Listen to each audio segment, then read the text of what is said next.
when you're really doing work that you like and somebody is paying you to do it, it's not work anymore. It's like you do it for free, but you don't tell anyone that.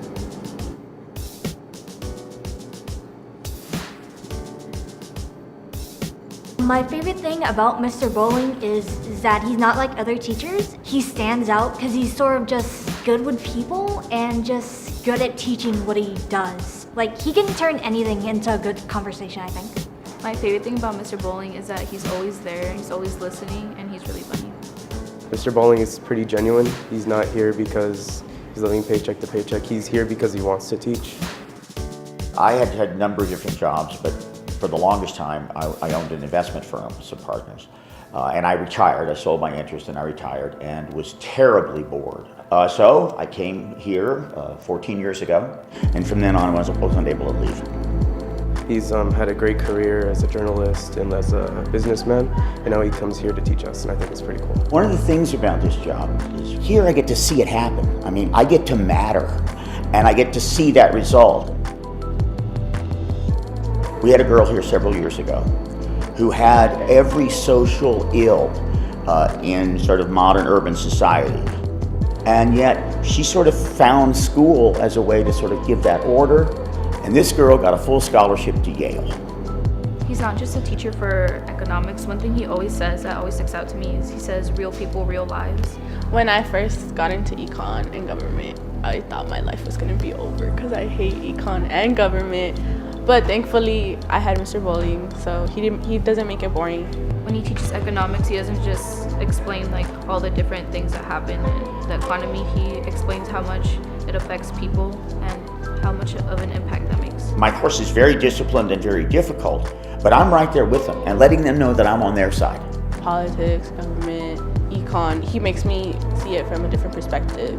First semester at AP Government, the way he was teaching, he was explaining how things happen, how things work. He made it fun. He taught me that I care about economics, and it has a way bigger impact on my life than I actually thought. This is a really technical college level course, and therefore I try to relate to that, and they use real life examples, and so I try to anchor it in real life experience and daily applications. I listen to, or my dad, when we're driving in the car, he listens to KNX 1070 radio, and I have no idea what these people are talking about until this year.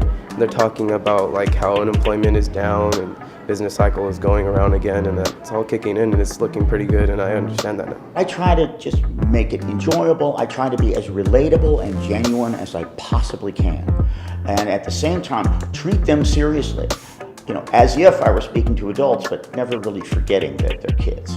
If you're talking in class, he'll write your name on the board, and I haven't seen most people do that. And also, he looks like Mr. Fredrickson from Up.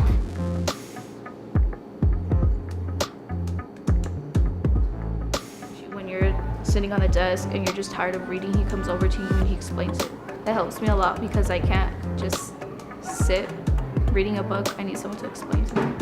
I, for one, sometimes don't understand exactly what he's teaching, so I ask him for help.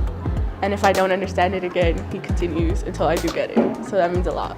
Kids are like anyone else. They respond to authenticity. They respond to caring and respond to you getting involved in their lives in some way. I remember I used to come early last year because I had him as my English teacher last year. So then I came last year and I was like really obsessed with Harry Styles at the time. So then I was telling him, and the next day I guess he remembered and he brought me a magazine from Harry Styles. He has an addiction with Snapple. Well, and before Snapple, it was Diet Coke. He has a refrigerator full of them. And then I decided to clean up my life. He tried drinking water for a week, which was great, but he couldn't. Here, I'm not really complete unless I'm holding a bottle of Snapple. Mr. Boling, thank you for being a genuine person and caring about others. Mr. Boling, thank you for being at Marshall. Mr. Boling, thank you for being my AP Econ teacher and actually making it fun for me. Mr. Boling, thank you for actually being here and making me laugh. I hope that they take the skills that they develop and that they find a job that they can really do and build a career that they really, really like. Mr. Boling, congratulations on being an awesome teacher. Congratulations on being Teacher of Excellence. Mr. Boling, congratulations on being a teacher of excellence. Mr. Fredrickson, thank you for being an awesome teacher. When will I retire? When I stop having a good time.